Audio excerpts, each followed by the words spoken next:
All right, it's chip of the day. We have an ECX-34Q. It is an SMD crystal, okay?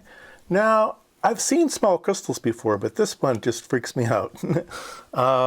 It is tiny. Let me show you one. Put it in my hand here. So there it is. There's the crystal. That's the bond pads on the back side. Top side is just... So it is tiny. It is super, super tiny. So if you are familiar with surface mount parts, let me show you a comparison. All right, so this is about the same size. In fact, they could use the same footprint. This is a capacitor. This is a 1206 capacitor, right? So in these days, 1206 is pretty big for a capacitor, but yeah, it's a 1206 package, so that's the size of this crystal. And you go, okay, well, crystals are really, really fast these days and stuff. No, this is a 32 kilohertz crystal. 32 kilohertz, and it's tiny. It's tiny. Now, you may be used to 32 kilohertz crystals that look something like this, right? They've always been kind of on the small side, but yeah, how do you put, it's like a Pringles problem, right? How do you put a pound of potato chips in a, anyway, yeah, it's tiny. So I don't lose those. Let's look at the data sheet. All right, so these are for clocks. These are for real-time clocks, right?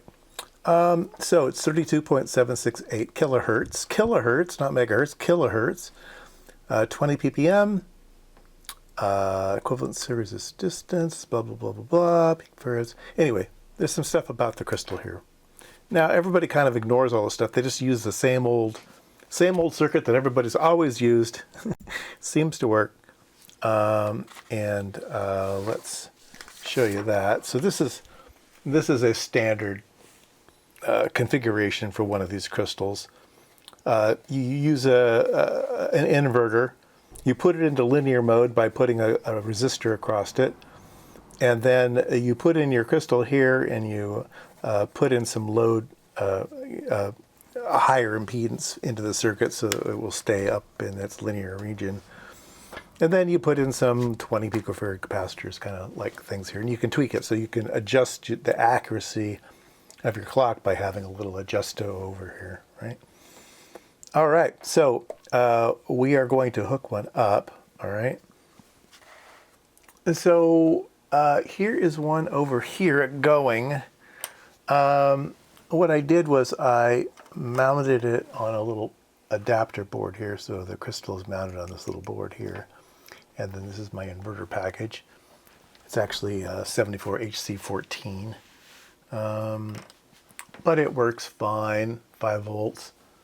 And yeah, it's doing its oscillator thing. So wacka wacka wacka, and you probably can't read it, but it says 32.768 right there. Yep.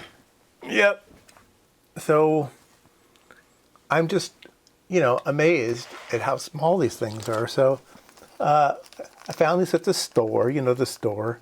$2 for a bunch of them. I don't know, 20, 30 of them. I don't know what I'm going to do with them, but I had to have them for $2 because they would make a good chip of the day. So there you go. Yeah, lots of little tiny guys here. So yeah, I kind of like these because if you've ever made boards before, these crystals kind of flop around in the breeze and you're always worried about them bending or flopping around, and you always have to like glue them down or do something with them. And so having a thing that completely is surface mountable is nice. I might actually use them someday. They probably, if you had the 2 holes that this through-hole part went in, those 2 holes are probably a reasonable spacing apart from one another. And I bet you could just bridge the gap with one of these and just use these instead. So I'm going to try that in the future sometime.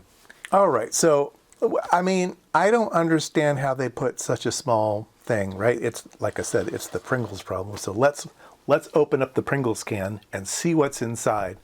Now, this was not easy. First of all, I soldered it down to a board, and then I ground out the top a little bit on like one corner, and then I kind of like did a sardine can thing. I kept prying up one edge with an X-Acto blade, and just kind of sardined it all the way across, and there you go. So it's a quartz crystal, like a tuning fork quartz crystal with some metallization added to it for whatever. It looks like voodoo magic to me, but that's what they look like inside. All right, so that was chip of the day. It was an ECX-34Q.